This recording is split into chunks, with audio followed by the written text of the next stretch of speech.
let's get some prize picks in today, guys. Last night's picks went 3-3, so these past 3 days have been a little rough. We haven't really cashed out anything.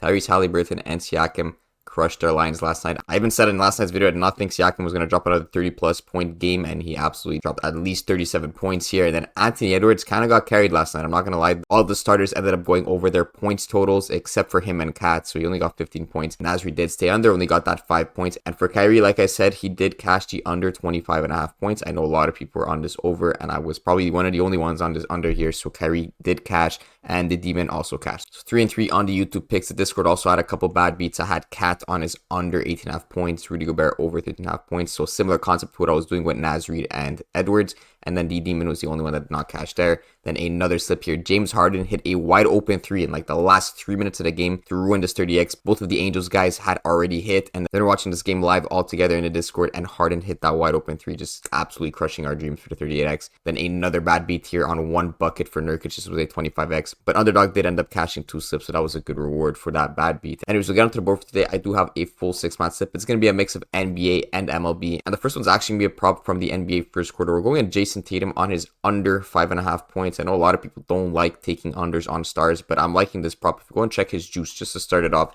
So Jayson Tatum, this is the first thing you always want to be checking when you're grabbing a prop, is how is the juice looking on the sportsbooks. And you can see it's looking very nice for us. His juice is towards that under 5.5. This means we have to put $130 down to win $100 compared to his over, where we only have to bet $100 to win 100. So his under 5.5 is more expensive to take, meaning it is the more likely outcome. And on top of that, there's some other things going for it too. Last game, he actually did not cash this. He got exactly 5 points.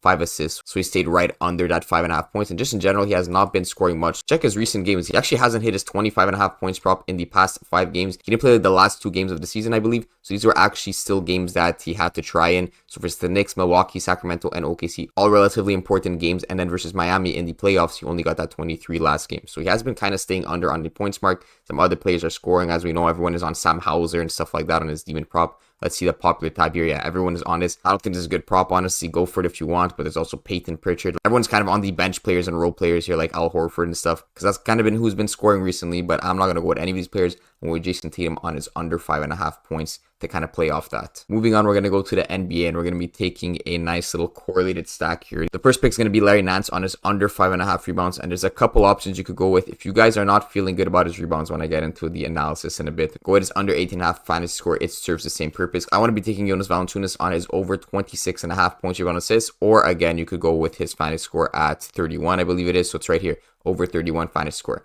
So I want to go with the original option I was going for, which is Larry Nance on his under 5.5 rebounds and Jonas on his over 26.5 PRA. Like I said, if you're not liking this specific combo, you could go with Nance's under 18.5 fantasy score and Jonas's over 31 fantasy score. Let me just show you the projections for both of those right now. So Jonas Valanciunas has projected a 33 fantasy score. We have him at 31, so good there. And then for Nance, he's set at 18.1 fantasy points projected. We have him at 18.5. So still good lines there on the fantasy score, but I prefer these specific lines. If you go on Pinnacle and check Larry Nance's rebounds prop, you can see there is juice towards the under 5.5. Again, I have to lay down 125 to win 100 on his under, and I only have to lay down 107 to win 100 on his over, making his under more likely. The higher the minus, the more likely it is to occur. And if we go to Valanciunas, you can see his over 26.5 points rebound assist also has juice towards the over. So that's why I'm going with the PRA in his case instead of the rebounds or something else. Now, the reason I'm taking these 2 particular guys is because their minutes bleed into each other. So if Jonas is getting a lot of minutes, Larry Nance is going to be getting less minutes and vice versa. They are correlated. These guys are subbing each other out, kind of taking each other's minutes. And if we go and check the recent game logs,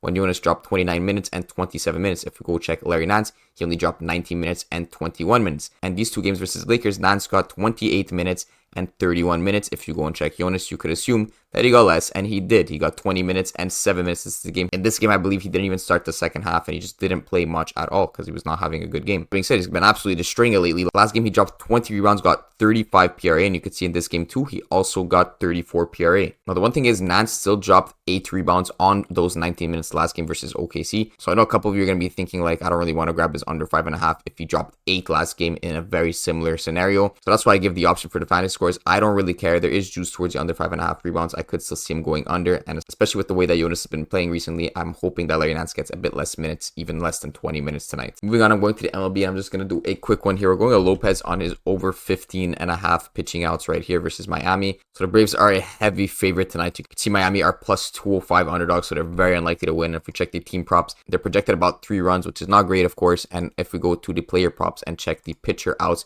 you'll see Lopez here juiced towards minus 130 towards the over, meaning he's expected to at least start that 5th inning, and he just needs one more out in that 5th inning to cash this line. And if the Marlins are not scoring runs, you could see him easily getting into that 5th inning with some quick outs. So that is just a straight positive EV pick. Nothing much to look into there, so I'm just going to throw him in the entry. I'm going to end it off with 2 more players that I'm going to explain a little bit more. We're going to go over to the Nationals and actually grab 2 overs on this specific lineup. The versus the Dodgers tonight, and again, if you're not liking what I'm about to do, you could go and grab the Dodgers players. Like, for example, you could go Shohei on his over 2.5 hits, runs, RBIs, and throw in Freddie Freeman on his over 2.5 hits, runs, RBIs, and still get a 38x payout. But I'm going with 2 Nationals players instead. I'm going with Luis Garcia here on his over 1.5 hits, runs, RBIs, and Joey Gallo on his over 1.5 hits, runs, RBI demon prop. So this is going to pay the 38x.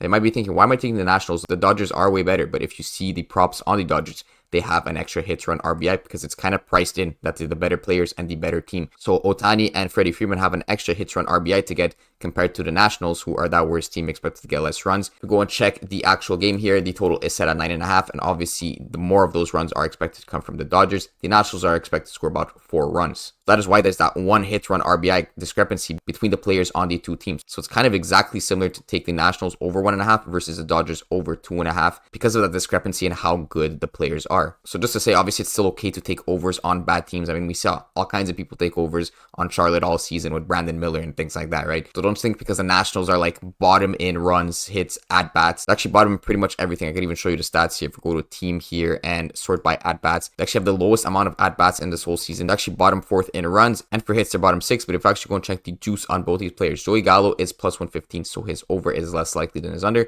but he's a demon prop. That's kind of how it works. It's normal. Luis Garcia does have a nice juice towards his over 1.5, all the way up at minus 135. And most importantly, these guys are expected to be in the batting lineup and next to each other. So we got Garcia at the 4th and then Gallo at the 5th. Ideally, they are both playing and there's no DNPs. And we're hoping that once the lineup is confirmed that they are still kind of close to each other in the batting lineup. It doesn't matter if they're right behind each other. If there's still at least like 2 batters in between each other, that's still good for us. So this is the full 6-man. I'm going for a nice little mix of 3 NBA props and 3 MLB props. Let's lock this in for tonight.